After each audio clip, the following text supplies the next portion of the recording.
Welcome to Voices of Experience. The next half hour we'll discuss how the population of the state of Minnesota is changing and what that means for public policy. I'm Dan Mikel, President Emeritus of the Minnesota State Retiree Council, afl-cio, and I'll be the moderator for today's program. Joining us today as our guest is the foremost expert on population of Minnesota, State Demographer Tom Gillaspy. Tom, welcome to Voices of Experience. Hi, Dan. How are you doing? Happy New Year. Yes, it's good to have you back here. Tom, as a state demographer, your job, is to note those trends that most people may very well miss, changes that will have a dramatic influence over a long period of time. Some trends are short-term and some trends are long-term. How would you define long-term versus short-term? Well, the state economist and I have talked quite a bit about that in the past, and where we sort of make the break just in terms of how we work together is that anything under 4 years is from today to 4 years out is short-term, and that's sort of his main purview. Anything beyond 10 years is sort of long run, and that's sort of my main purview, and anything from about 4 to 10 is sort of medium run, and we both work on that. The mushy middle. Yeah. Now, in terms of businesses, though, a different way of thinking about short-term versus long-term. In economics, we know that in the short run, a business will keep going, even if they're losing money, so long as they can cover their sunk cost cover their variable cost and at least some of their fixed cost. That's in the short run. Now the question that students oftentimes have, but when does the long run happen? And it happens when the business realizes that this is not a short run kind of effect. This is a long run permanent situation. And so the long run is also sort of a psychological way of thinking. And once we realize that today's situation is not a series of short runs, but is in fact a long run shift in our society, then we'll behave differently. And we have to recognize what is what. Absolutely. And that's where your job is very helpful. One of the sources that you use, of course, is the federal census, and we can recall going back to 2010. The big emphasis on people completing the census forms and how important it is. And now the dust has settled from compiling the data, and you are analyzing the data. How did people of the state of Minnesota do as far as just actually completing the census form? We did very well, and we kept our 8 congressional seats. Yes, good. I know we were on the cusp. We were. It was very, very close. We just barely beat out North Carolina, and we did it through hard work, and which is sort of the Minnesota way, isn't it? Yes. We did it through hard work, and we had an excellent response in the census, and the response rates were generally higher than they were in 2000 throughout the state.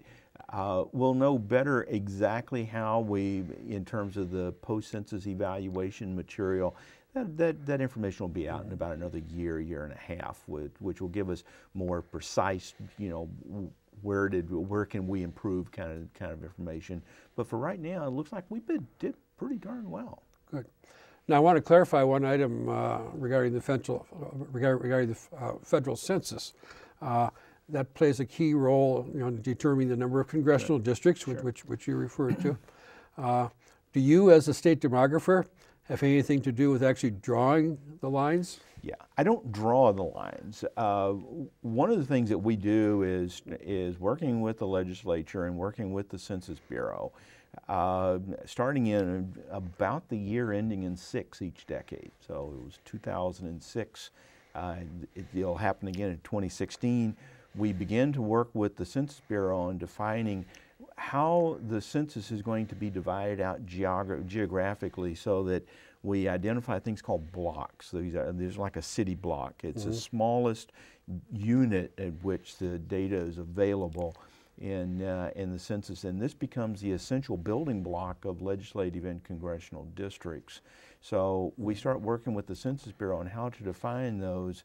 And there are some places in Minnesota that, well, a lot of places in Minnesota, where we have to have some sort of special information and some special understanding, particularly on roads leading up to a lake that stops short of the lake. Well, you know, it's the shoreline. Yeah. The Census Bureau would want to include that area around the lake and completely encircling the lake as one block. And for Minnesota, that doesn't make sense.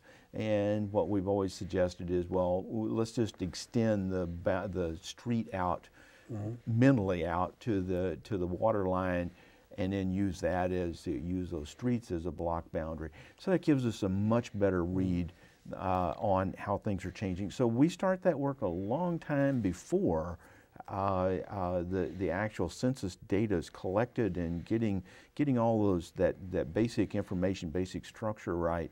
And in addition to promoting the census, we also do regular updated analysis of the trends that we're seeing, one of which is estimates of legislative districts and congressional districts, so that legislators have some idea going into the redistricting process about where the big changes have occurred and what does this imply for the redistricting process. But once all that's done, once the data is delivered, and I make sure that everybody has the data exactly at the same time and in exactly the same format, and everybody has what they need and has all the computers and everything they need, that's when my role really diminishes, and I don't draw the districts. I just get them to the point where it's possible for them to draw the districts. In theory, the state legislature does, and it goes to the governor. Yes. But as a matter of practice, it's gone to the state Supreme Court now for three of the last 4 times it's gone to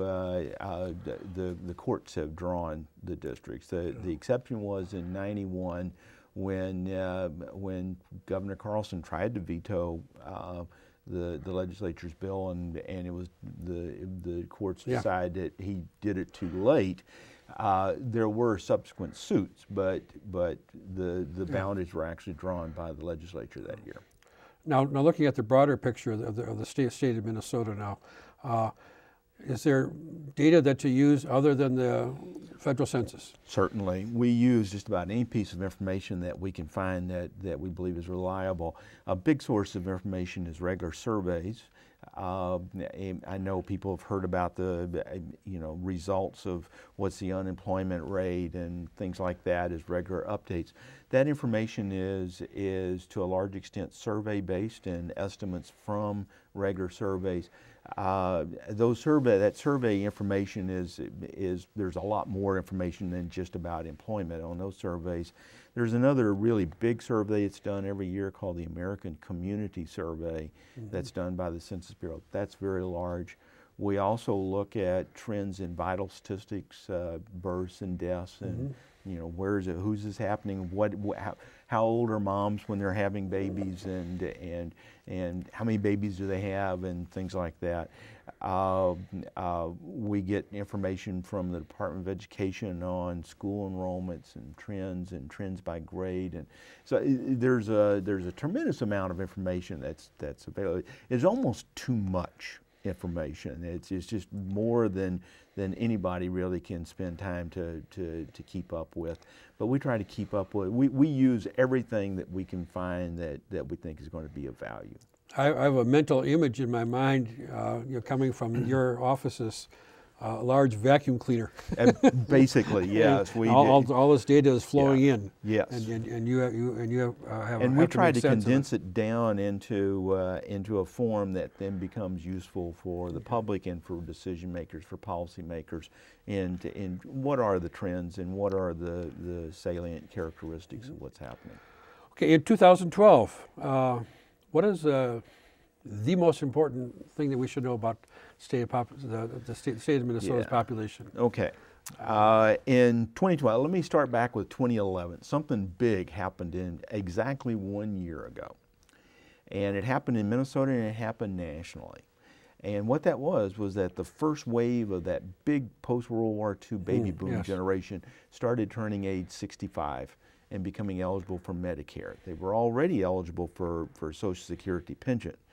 Now they're eligible for Medicare. And what we're going to see is a big expansion in the number of retired people in Minnesota and the United States. Now, in this, Minnesota is not exceptional. We are in fact the national average on this. We're not an old or a young state. We're the national average. And so we're going to see a big increase in the number of folks over age 65 this decade.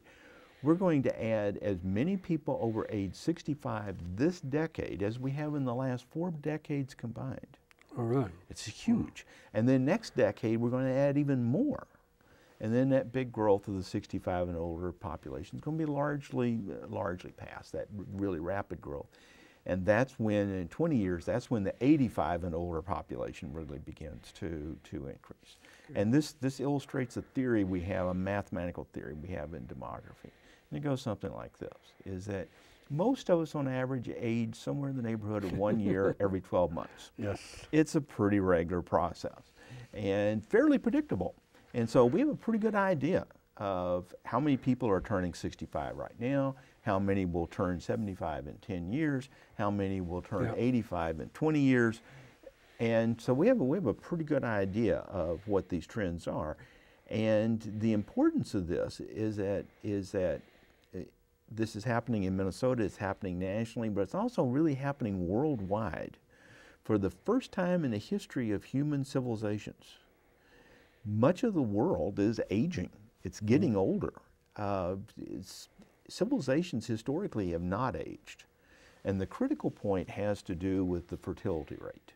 How many children does the average woman have during her childbearing years? And the critical number is 2.1. That when fertility rates are above 2.1, the population tends to stay young. Once it falls below 2.1, the population begins to age. And fertility rates in North America, in the United States and Canada, and throughout Europe, China, Japan, Korea, much of the world's population, the fertility rates are well below 2.1 and have been for a while. Some other countries like India, Brazil, and Mexico are rapidly approaching that number, rapidly approaching, and will probably pass that sometime this decade. So we are undergoing a shift in the world population that's unprecedented in the history of human societies. When you read about financial issues in Greece, for example, or Portugal, or anywhere in Europe, that's essentially the same issue. If you read about aging issues in Japan, it's essentially the same issue. China today is younger than we are. Within 5 years, they will be older than us. Yeah. And so we're undergoing an unprecedented change in our societies. The first big impact of this is actually going to be this decade. The first big impact of this is on the labor force and on economic growth. We are seeing in Minnesota and the United States big increases in the number of people who are retiring. This number is shooting up very rapidly, even though people are working a bit longer and putting off retiring a bit. There are so many people approaching retirement that we're seeing big increases in the number of retirees. The workforce in Europe is largely declining. The workforce in Japan has been declining since the late 90s. The workforce in China